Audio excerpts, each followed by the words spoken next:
Good morning class. Last class में हम लोगों ने इलिस्ट्रेशन नंबर 45 किया था। आज हम इलिस्ट्रेशन नंबर 46 देखते हैं। Zen Limited issued 10,000 equity shares of ₹10 each at a premium of 3 per share payable as on application 4 allotment 5, it means including premium। तो इसका मतलब ₹2 allotment के होंगे, फर्स्ट कॉल के ₹2। The balance as and when required, जब जरूरत होगी balance तब मांगा जाएगा। इट मीन्स जो कॉल्ड अप मनी है वो ₹4, 2, 6 और 2, 8 ₹8 कॉल्ड अप है, बाकी की अभी नहीं मांगा फाइनल कॉल। और ₹8 कॉल्ड अप प्लस ₹3 प्रीमियम का भी कॉल्ड अप है। Applications were received for 12,000 shares, ज्यादा आ गई, इशू करने थे 10,000। The company made pro rata allotment to the applicants, to all the applicants, सबको pro rata दिया। One shareholder who was allotted, बेटा केयरफुली ये पढ़ना, allotted लिखा है या applied लिखा है। एक शेयर होल्डर जिसको 900 शेयर्स अलॉट किए गए थे, paid the entire amount with allotment, उसने अलॉटमेंट के टाइम ही सारा पैसा दे दिया। While another share holder who had applied, अब ये दूसरा शेयर होल्डर है, उसका अप्लाइड दिया है, जिसने अप्लाई किया था 1200 शेयर्स के लिए, fail to pay the allotment money and on his subsequent failure to pay the first call, और अलॉटमेंट नहीं दी, फिर लगातार उसने फर्स्ट कॉल भी नहीं दिया। हिज शेयर्स वर फॉरफिटेड, और फर्स्ट कॉल के बाद उसके शेयर्स कैंसिल कर दिए गए। ऑफ द फॉरफिटेड शेयर्स 800 वर री इशूड।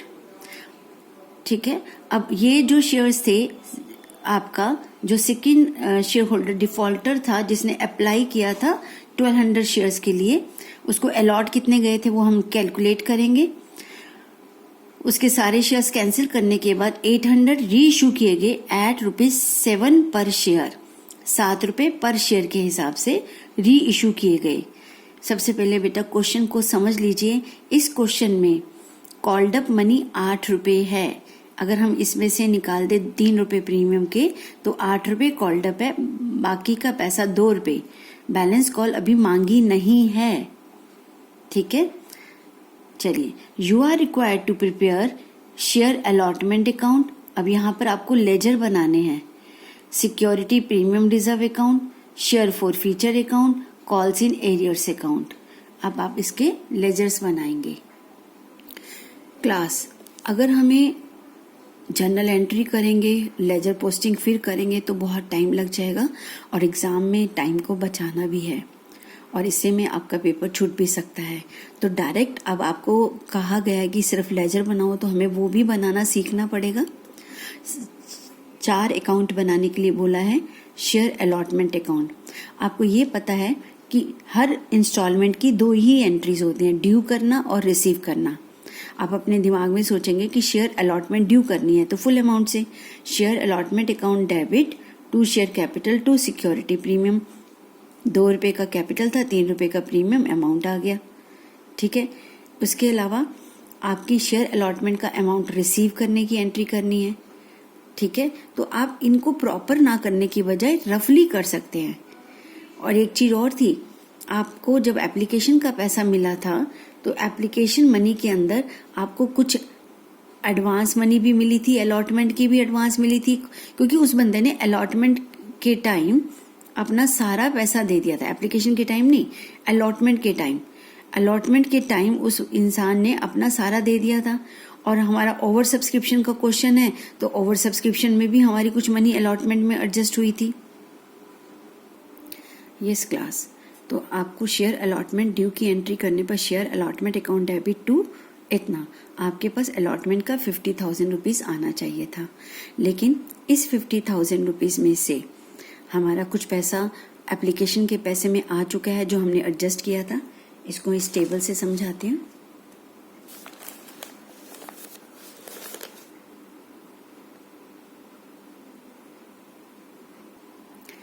Yes class.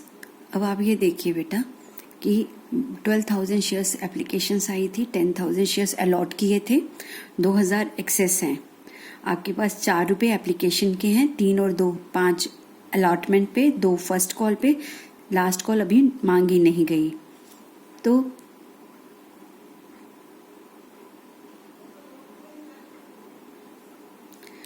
अब अगर देखा जाए तो रेशो क्या है इनका, 6:5। 6 अप्लाइड करते हैं तो 5 शेयर्स अलॉट किए जाते हैं, राइट। क्वेश्चन ये है कि अलॉटमेंट का कितना पैसा आया। अब आपके पास 2 शेयर होल्डर हैं। फर्स्ट शेयर होल्डर जिसके पास 900 शेयर्स पर उसने फर्स्ट प्लस सेकंड एडवांस दे दिया। दूसरा सेकंड शेयर होल्डर है जिसने अप्लाइड किया था 1200 शेयर्स के लिए, ठीक है, उसको अलॉट किए गए हैं 1000 शेयर्स। ये 1000 शेयर्स अलॉटेड कैसे निकाला, ये देखिए 1200। अब आपका 6:5 का रेशो है, 5 अलॉटेड है, 6 अप्लाइड है। जो निकालना है यानी अलॉटेड निकालना है उसे ऊपर रखेंगे, 5/6 यूनिटरी मेथड अप्लाई हुआ है। तो इसका मतलब जिसने 1200 शेयर्स के लिए अप्लाई किया था उसे 1000 शेयर्स अलॉट किए गए, राइट। अब इस अलॉटमेंट मनी इसने 1000 शेयर्स पर नहीं पे किया, अलॉटमेंट नहीं आया 1000 शेयर्स पर, 5 रुपए के हिसाब से 5000 रुपीज हो गया। लेकिन वो कहता है कि मेरा कुछ अमाउंट आपके पास एप्लीकेशन, क्योंकि उसने 1200 शेयर्स के लिए अप्लाई किया था, 1000 शेयर्स अलॉट किए गए, तो उसका 200, अगर हम इन दोनों का डिफरेंस निकालें तो 200 शेयर्स पर एप्लीकेशन मनी कंपनी के पास पड़ी है, वो वापस तो नहीं दी थी, उसे क्या किया था, अलॉटमेंट में एडजस्ट किया था। तो हम कहते हैं कि अलॉटमेंट का नहीं आया 5000 रुपये minus adjusted in allotment 200 shares कैसे आया, इन दोनों का डिफरेंस, जिसके ऊपर 4 रुपए की एप्लीकेशन कंपनी के पास पड़ी है, तो वो अमाउंट अलॉटमेंट में एडजस्ट कर लेंगे। एडजस्ट करने के बाद हम ये कहेंगे कि इस डिफॉल्टर ने 4200 रुपीज नहीं आया।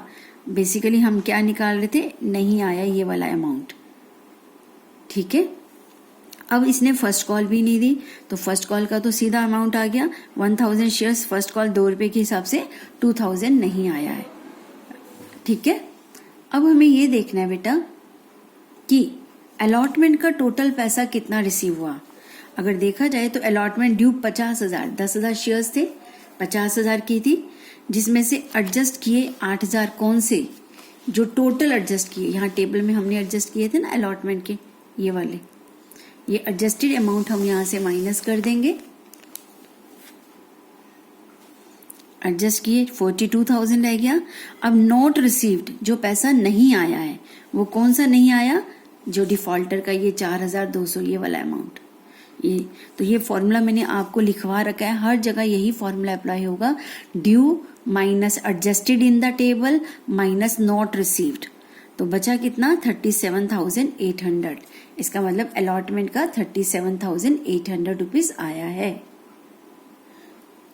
सो अलॉटमेंट ड्यू की entry, share allotment account debit to share capital SPR। Allotment का क्या क्या आ चुका है पैसा, एप्लीकेशन के साथ 8,000, by share application direct ledger बनाना सीखो, इतना आ गया। बैंक में अभी मैंने कैलकुलेशन करी 37,800 की, 37,800 कितना आना बाकी है, कॉल्स इन एरियर्स 4,200, अलॉटमेंट का इतना अमाउंट आना बाकी है, ठीक है। अब ऐसे ही सिक्योरिटी प्रीमियम रिजर्व की एंट्री करनी है। तो सिक्योरिटी प्रीमियम रिजर्व डेबिट होता है जब हम अलॉटमेंट ड्यू करते हैं, share allotment account debit to share capital to SPR।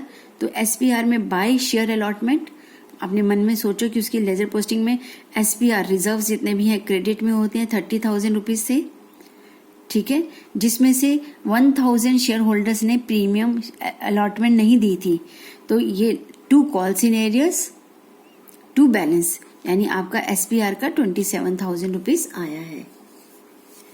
Then share forfeiture account, share forfeiture account कैसे बनेगा, एंट्री रफली करके देखेंगे। Share capital to share forfeiture होता है, तो फॉरफीचर में बाय वाली साइड में शेयर कैपिटल आना चाहिए।